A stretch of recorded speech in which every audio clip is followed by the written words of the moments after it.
The following show is brought to you in part by support from Robbins, Kaplan, Miller, and Cerisi. We don't just practice law, we make history. Online at rkmc.com.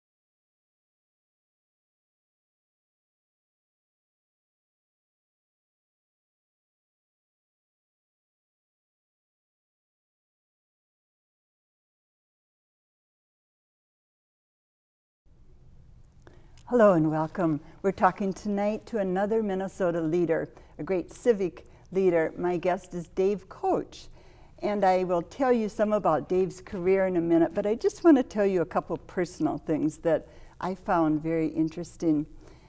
He met his wife when he was in the 7th grade, and they've been married since 1950-something. 56. 56. Barbara Gray is Dave's wife. He was a high school star athlete. He got 13 letters: baseball, his favorite sport he just told me, football, and basketball. And he actually tried out to be a pitcher with the New York Yankees. So had he been a little bit better, we wouldn't have had him in Minnesota. And I went to Notre Dame on a football scholarship. Yeah, we were at Notre Dame 3 years, and then came back to Minnesota for your 4th year at St. Thomas. Right. Where you got your BA, right? Right. He also has a wonderful record as at the helm, or the head of Graco. He, at age 32, became CEO and was CEO for 36 years, and then was chairman of the board and chairman emeritus. So for a total then, Dave, of 47 years. Right. And I was asking you, is there anyone who has that kind of record in Minnesota that you know of? I'm not sure, but it's a long time, but it was a wonderful career, and I enjoyed every minute. Yes, and Graco is a company that has such a good reputation as a corporate community company. Started very modestly in a parking lot on 10th Street and 2nd Avenue in Minneapolis, and in 1938, went to Northeast Minneapolis and been there ever since. Right on Marshall, isn't it? On Marshall, that's exactly right on the river. Mm-hmm. We'll tell you a bit about Graco in just a minute, but I want to just tell you a little bit about some of Dave's community involvements, because he's been so involved. You're a member of the Board of Trustees at St. Thomas. Right. He is the president of the Executive Council of the Minnesota Historical Society. Right. And as I understand from your assistant, Jeannie, you were really instrumental in getting the Mill City Museum going. They asked me if I would take over raising the private funding for it, and they had a certain plan started, and I said, time out, we're gonna go back and we're gonna rethink it. Mm-hmm. And when we did that, we found out we were going to have a better and a larger and a more emphatic museum, and I'm just delighted the way it turned out. We took a pile of rubble and we converted it into a first-class museum for Minnesota, and it just turned out slick. Yes, people I think are talking about it, and if you haven't been down there yet, it's a place to go visit right on the river. Some of your honors, Dave, I'd like to share with the audience. You were the Volunteer Fundraiser of the Year 2002. He is a man who got the award for Distinguished Corporate Citizen from an organization that I know means a lot to you personally, the Minnesota Center for Corporate Responsibility. You got the CEO of the Year Bronze Award from the Financial World magazine several years ago. The Outstanding Philanthropist of the Year back in '82, and the Distinguished Alumnus Award from St. Thomas, where you are very involved and I have been for a long, long time. Have a long association there. Right. Well, you were born in Boston. Boston, Massachusetts. How did you get to Minnesota? Well, my parents were from Minnesota. My dad was from Watkins, from a farm in Watkins, and my Right. mother was from a farm out on Lake Minnetonka or on Stubbs Bay. She was a Stubbs from Stubbs Bay, and there were no, my dad went from farming to be a plaster, and there were no jobs evidently in Minnesota in the late 20s and 30s, and so he and my mother went to Boston, and I was born in Boston on Bunker Hill Day, June 17th, which is a big celebration day in Massachusetts, a big stuff. So that's where I was born.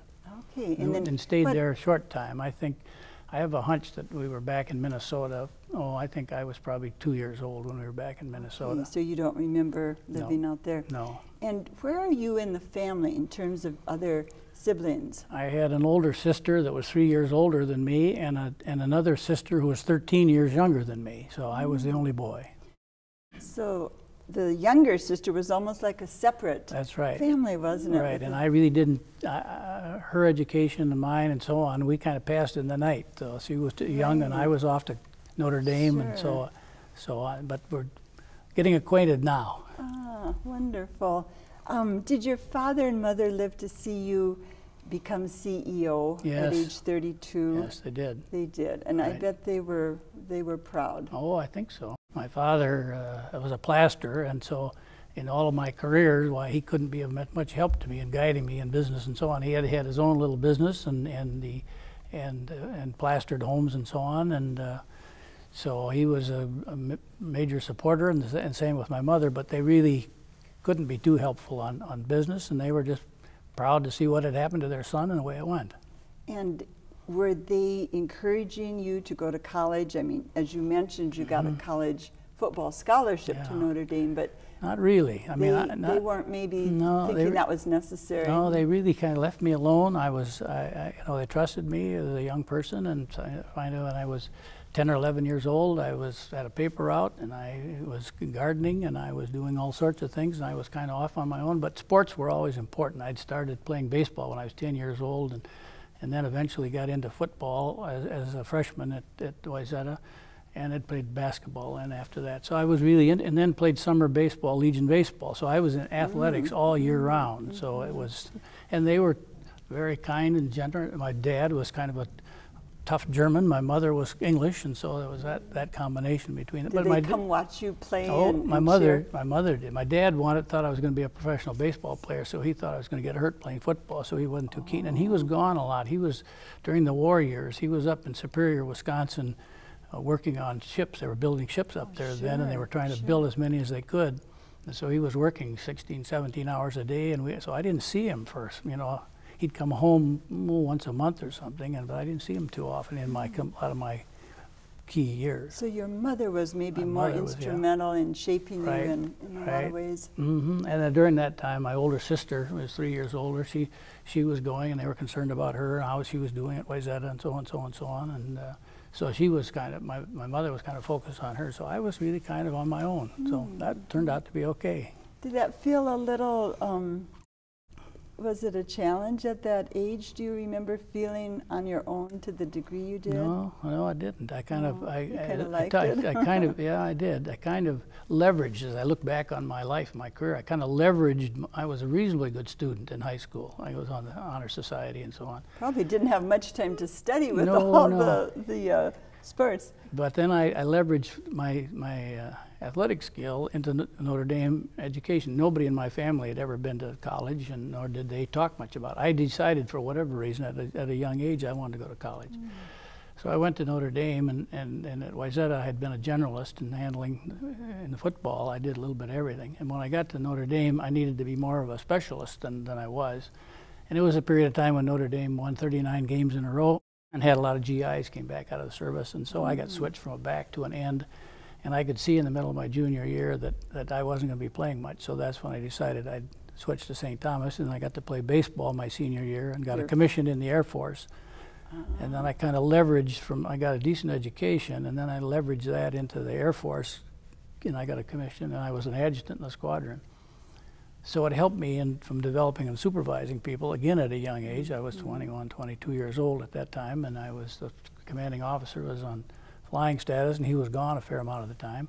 So I was kind of in charge of the squadron, and so that was good experience. Into leadership in a kind sense, of didn't you, naturally? Yeah, I just came naturally, and I enjoyed it, and so that was helpful. Yes, I think I told you I was married to a man who had been an Olympian, who was an Olympian, and he used to say there was so much that was transferable from the world of athletes and sports when you really go at it hard, That's like right. you did, that you can apply, or that is transferable to other parts of life. Sure, Did that you whole find team, that whole true? team concept, it ties into the team company. I concept. mean, that's what helps you interplace with people and understand and be willing to help and assist them in every way you can, and so on. And you can't be, as an officer of a company, you surely can't be arrogant and independent and so on. You need every good employee that you can have there. So I think the teamwork there and the work, you know, of starting so young and working at it, I think it was a major ability of my able to do that job to use effectively. some of those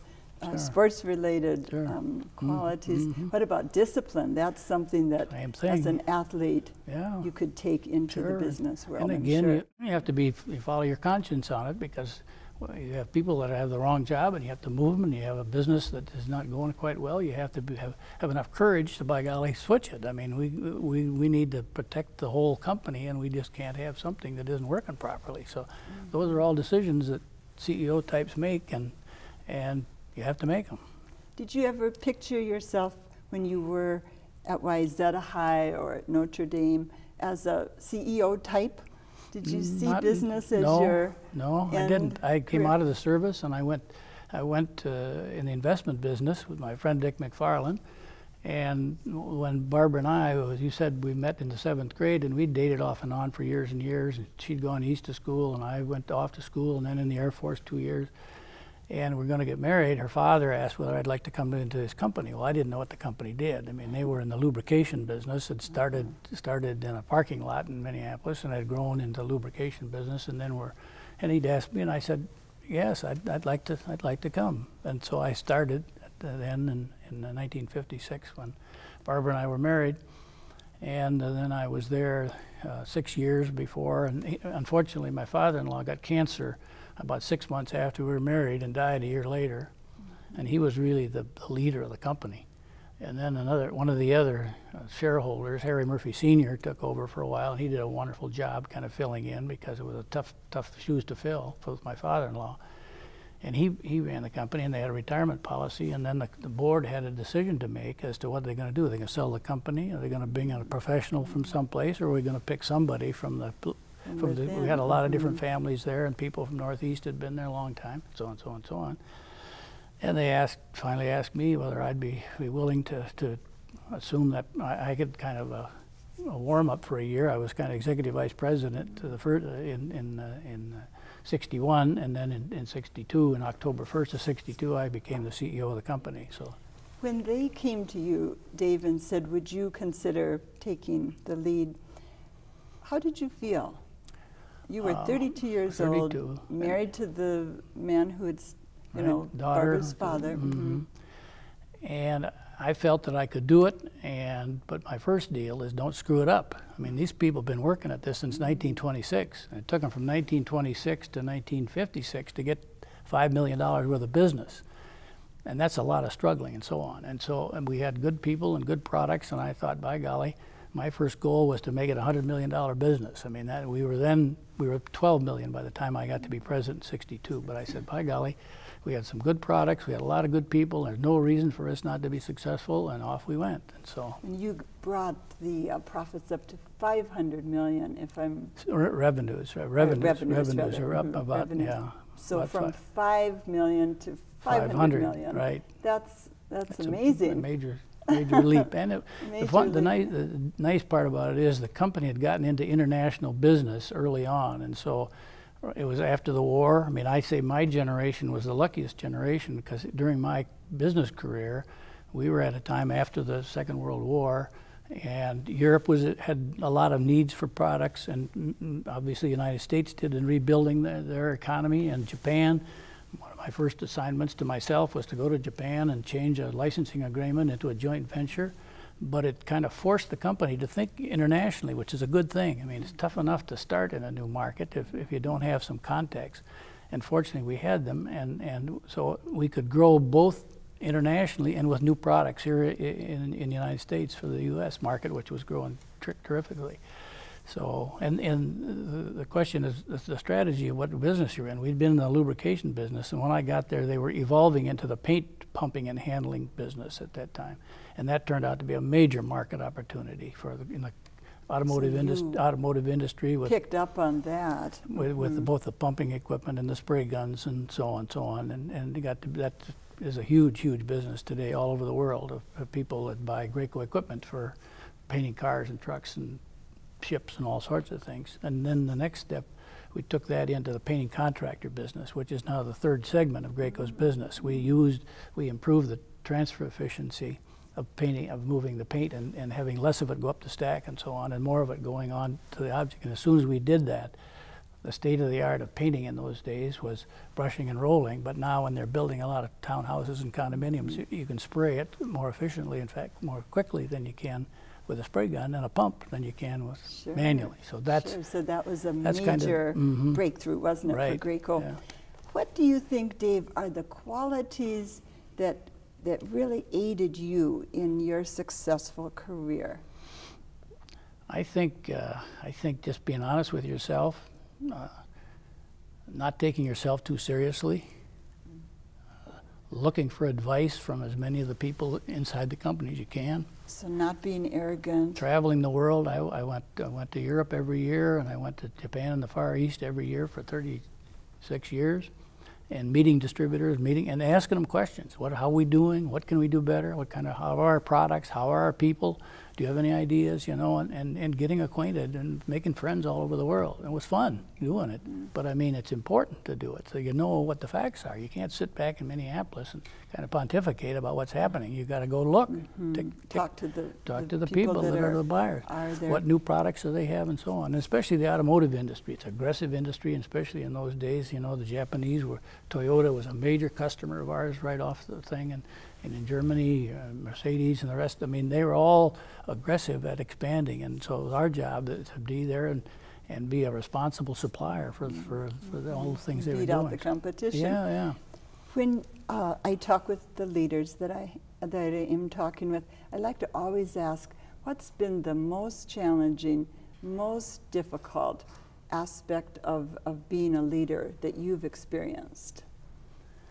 I think picking people, selecting and interviewing and trying to understand the qualities that person has in an interview is the most important. People are the most important asset of any company, and that really is the most challenging. And sometimes you make mistakes, and the next step is when you've made a mistake, be true to yourself and be true to that person that it didn't work, and you're going to have to leave. Don't keep them on just because you hired them. Nor in making acquisitions. We made some acquisitions, and a couple of them after we had them, you know, we questioned whether that was a good idea or not, and we ended up we had to make a tough decision.